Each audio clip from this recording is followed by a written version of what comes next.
Hello, hello, hello. I am author and entrepreneur, the Cerebral Palsy vigilante, Zachary Fenell, the man who, with his cane, went the unreasonable 26.2 miles at the towpath.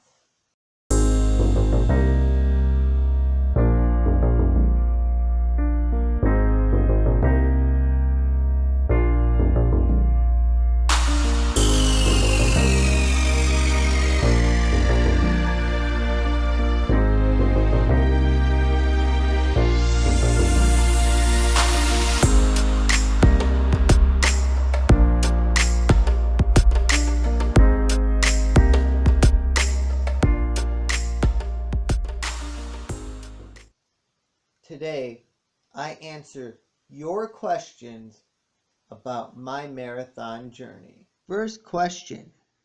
Jennifer wants to know, how long was the marathon? 5K, 10K? And why does it take hours to reach the finish line?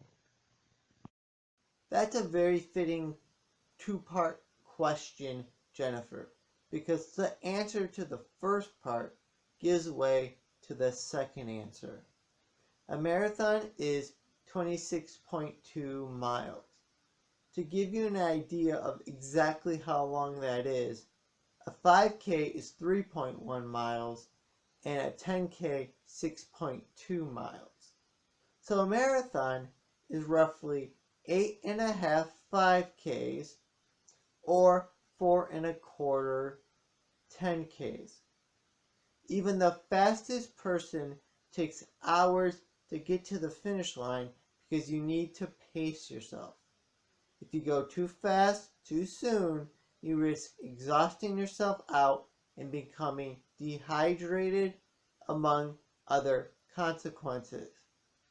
For example, during the towpath, we were told of a woman who started too fast and she had to drop out of the race because she became dehydrated. Next question. Devin asks, with a disclaimer, may be an impossible question to answer, but his question is, how would 12-year-old Zach be different if he knew you would be doing a marathon in 2017? Very creative question, Devin. I would note another word for impossible might be unreasonable. And well, we've seen me conquer the unreasonable. I think the impact on 12-year-old Zach would be dependent on how much time 30-year-old Zach, me, got to spend with him. Such news would be very perplexing. I imagine 12-year-old Zach being flabbergasted. Wait, what? How? The more questions I could answer for him, the more wonderful effect the news would have on him. Chances are, though, 13-year-old Zach increases his probability for going on the 8th grade Washington, D.C. trip. I can hear the argument coming out of his squeaky, puberty, crackled voice. But Mom, I do a marathon in 2017 without getting left behind. Final question. Alex wants to know, what were your thoughts leading up to, during, and after the run? What was your motivation in doing the run? Well, Alex, that's a loaded question. Not because the subject is polarizing, but because of how much substance there is to cover. Before the marathon, my thoughts pretty much were, I'm either finishing or being carted off on a medical cart. That spoke more to my determination than confidence. While I felt confident going in, it was difficult to be 100% confident. My body felt prepared, but how could I really know? I had never done a marathon before. For my thoughts during the marathon, oh my God!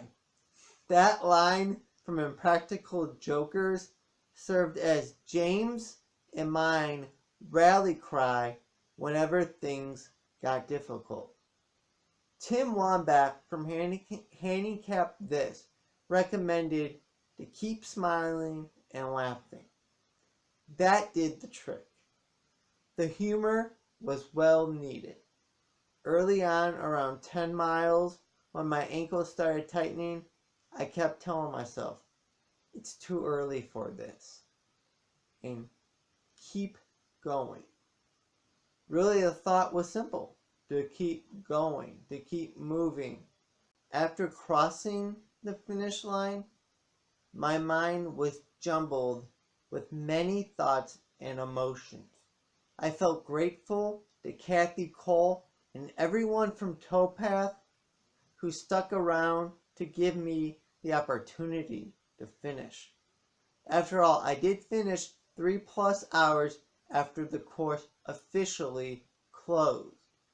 I felt amazed and grateful to have friends like Kevin Rawling and Adel Saru who walked out 4 miles to find James and me and walked those final 4 miles back with us.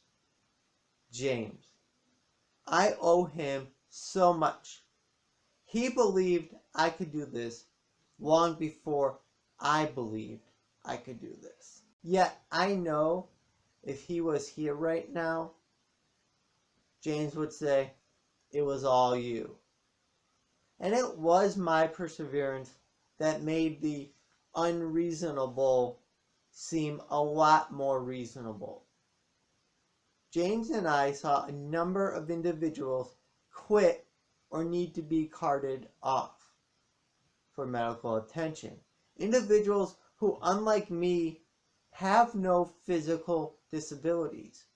It really shows perseverance is the great equalizer. It's not about what you are labeled or diagnosed, but how hard you are willing to work. Something I think deserves repeating. It's not about what you are labeled or a diagnosis, but how hard you are willing to work. That's a huge takeaway and speaks to my motive to do the marathon in the first place. I wanted to prove myself wrong. Back in 2011, I dismissed the idea I could ever complete a marathon. Proving yourself wrong on something to this magnitude is one of the most empowering feelings. It is simply incredible. Thank you, Alex, you as well, Devin and Jennifer, for submitting your questions. If you or anyone else have any follow-up questions, please leave them in the comment section below. I will be sure to answer them. While you have your attention below, also hit that thumbs up icon if you have liked this video. Subscribe too if you want more from me. And until next time, remember, don't blend in, blend out.